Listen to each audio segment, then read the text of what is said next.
sometimes when investigating streams here in our watershed, we come across rocks that look completely different from all the other rocks around here.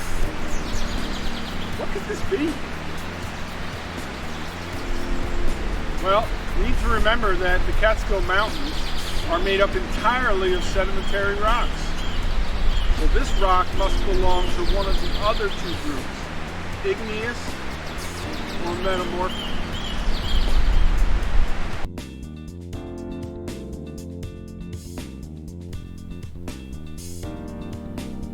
Hello, I thought we'd start off today by talking about igneous rocks. Igneous rocks are rocks that form from molten material. When it cools off, it hardens or solidifies and turns into a rock. You've all seen pictures of a volcano before. Here we have a poster of a volcano. As a volcano erupts, we get molten material coming out of it. You know it as lava. Molten material that exists below the earth is called magma. Let's take a look at this little model of the earth. If we were to take the earth and cut a slice through it and cut it in half and look on the inside, we'd notice that the earth has layers. In the very center of the earth, we have the core, which is solid. On the outside is what we call the crust. That's what we see when we walk around and stand on it. Sandwiched in between the core and the crust is the mantle. Look up at this poster over here called The Layers of the Earth. We see the crust on the outside, the core is in the very middle there. And this layer in between is called the mantle. And the upper part of the mantle is actually made up of melted rock, molten material, called magma. Sometimes that magma can find its way up through cracks in the crust. As it reaches the surface, we often get features like volcanoes forming.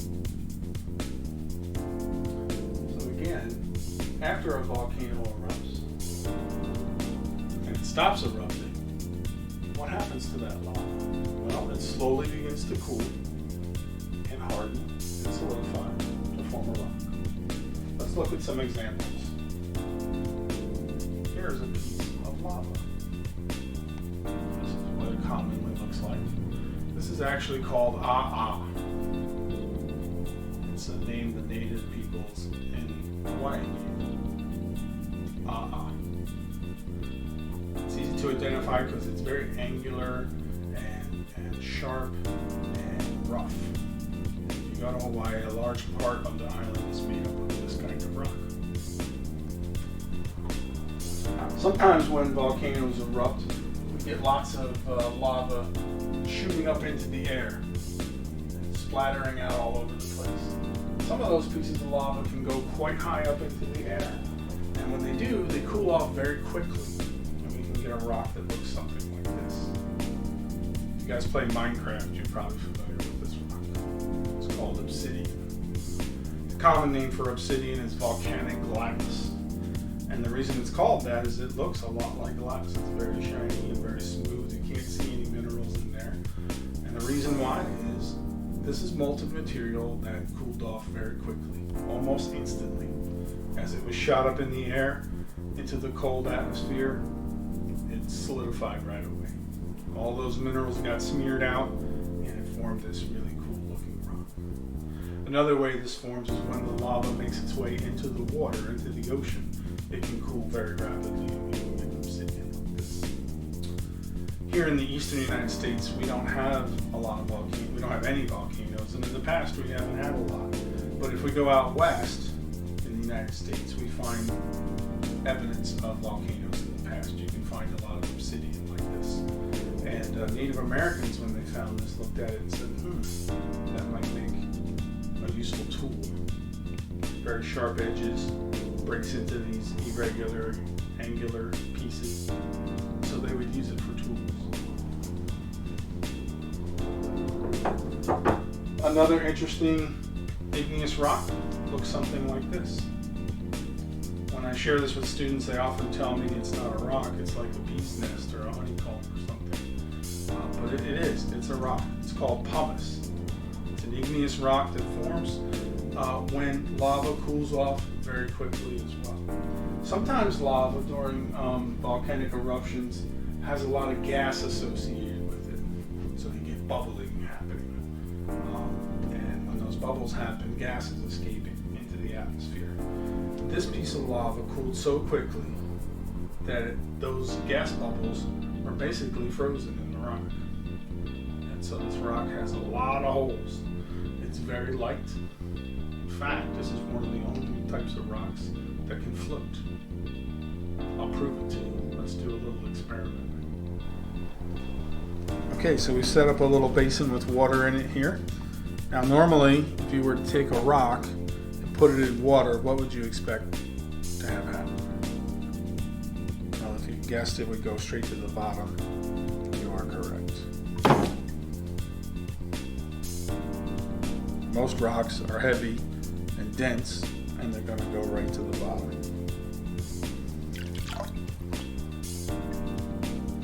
Pumice, on the other hand, is very light, and it's filled with all of these air spaces, all these openings where the gas bubbles froze, if you will. So when we put pumice in water, something interesting happens. It floats.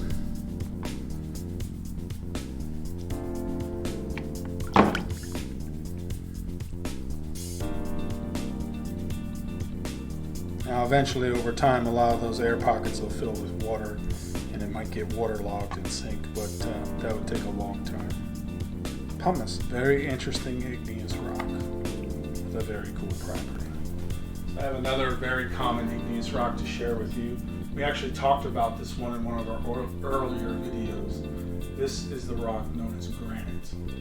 Granite forms a lot differently from some of the other rocks we've looked at. Notice that you can see flakes in there, specks. Those are actually crystals of minerals. Granite forms below the surface, underneath the crust, down inside, where magma has a chance to cool off and harden to form a rock. It takes a long time for magma to cool off because it's down inside the earth. And so as it's taking a long time to cool off, crystals have a chance to grow. And what you end up with is a rock that looks like this. Here's another piece of granite. This one I got, it's people often use granite for countertops in their kitchens. This one's been cut and polished. But you can see all those cool crystals in there, all those different colors and shapes, different minerals. As I mentioned, granite is a very common igneous rock. In fact, not most, but a good portion of the Earth's crust is made up of granite. So again, igneous rocks are rocks that form when molten material, either lava or magma, cools off, hardens or solidifies, and forms a rock. Now let's talk about metamorphic rocks. You guys remember we discussed the life cycle of a butterfly. Caterpillar hatches out of a little egg and is a little tiny caterpillar, and then he eats and eats and eats, becomes a bigger caterpillar, and then he eventually makes himself a chrysalis. He goes to sleep for a little while, for a couple of weeks, and then wakes back up and emerges as this amazing butterfly. Well, that process is what's known as a metamorphosis. The caterpillar goes through a change. It changes from caterpillar or the larva to this amazing adult butterfly. Metamorphic rocks are rocks that have changed. How does a rock change? Does it decide to lose some weight, eat healthier, exercise more, be happier? No, that's not how they change. How they change is the earth changes them through two common things that can happen. They either get heated up inside of the earth, or they get squeezed, or they have pressure on them. Pressure is a force that usually squeezes things. So if rocks get heated and squeezed, they can change into whole new kinds of rocks. So let's look at some examples. Here's a cool metamorphic rock called slate. Now this piece of slate has been cut into a square like this by people. That's not how you usually find it in the woods. But what we do notice is we can see some thin layers there in the slate. And that gives us a little hint as to what kind of rock it used to be. Slate is formed when shale, you remember shale gets squeezed and heated up just a little bit inside the earth, and it forms a new rock, a metamorphic rock. It comes in these sheets like this, in thin layers. Slate can come in different colors. This happens to be red slate, green slate. If you spend any time in older schools, sometimes they have blackboards, chalkboards that are black, are typically made out of black slate. Very common metamorphic rock. Now, if you take layers of shale inside the earth and you really subject them to a lot of heat and pressure and squeeze them a lot, we can make different kinds of metamorphic rocks. This is a very common metamorphic rock. It's got some cool shiny crystals in there. This one happens to be black. If you look, it looks a bit like a burrito. If you look closely in there, you can see lots of little layers. This rock is called schist. Make sure you pronounce it correctly. Schist. S-C-H-I-S-T. Schist.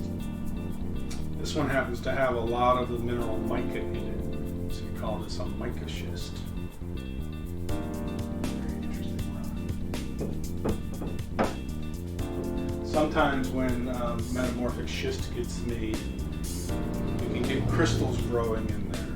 Here we have a cool example of schist with some large crystals in it. Those are garnet crystals. Looks a bit like a chocolate chip cookie.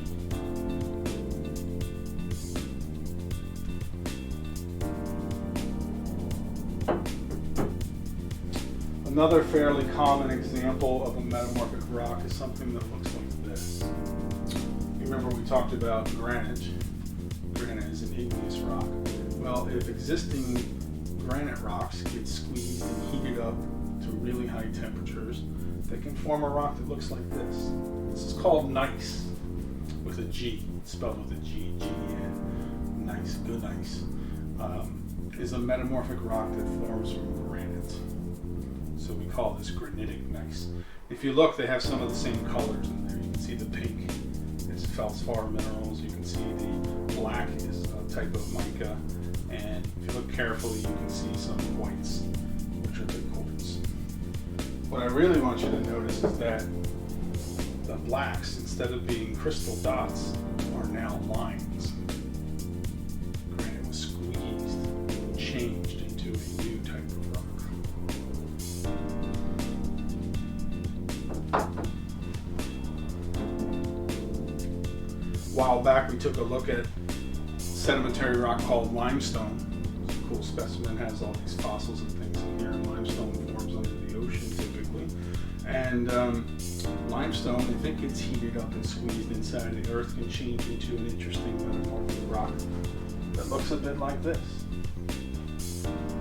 Now, this piece is not a natural piece from the woods. It's been cut and polished. It's probably from someone's countertop. This is called marble. The minerals inside of limestone are called calcite. When this gets heated up and intensely squeezed, all of the minerals get changed. It creates a soft rock known as marble. Marble was very commonly used in a lot of buildings, especially in places like New York City and Washington, D.C. It's good for sculptures. You see statues, they're often carved out of marble. Interesting rock. You remember sandstone. Sandstone was a sedimentary rock that was kind of rough or gritty. It forms in layers from sand being pressed together. Well, it can be metamorphosed or heated up and changed, and it forms an interesting rock. It looks like this. This is called quartzite. And a lot of people confuse quartzite with marble because they're the same color. But quartzite is very hard. Very hard. You wouldn't be able to carve a statue out of this. It's super hard and angular. So these are just some common examples of metamorphic rocks. So again, igneous rocks are rocks that form when molten material slowly or quickly cools off and hardens or solidifies to form a rock. Metamorphic rocks are rocks that have been changed somehow. And how do they change? Typically through heat and pressure within inside the earth. They can change into a new kind of rock. So that pretty much wraps it up on rocks. You should be aware of what makes a rock, what the three groups of rocks are: sedimentary, igneous, and metamorphic. See you next time.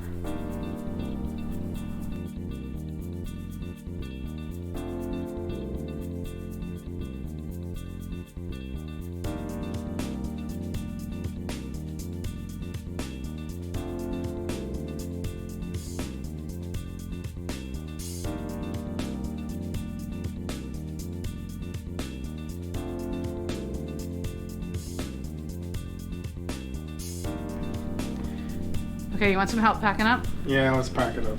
All right. Well, I think you did a marvelous job. Marvelous. That's awesome. Okay. Do you want to start with a clean slate? Definitely. Yeah. Look, I promise to love you forever. I love you. Do you? Definitely. Yeah. Hey, this rock was magma before it was cool. What else you got?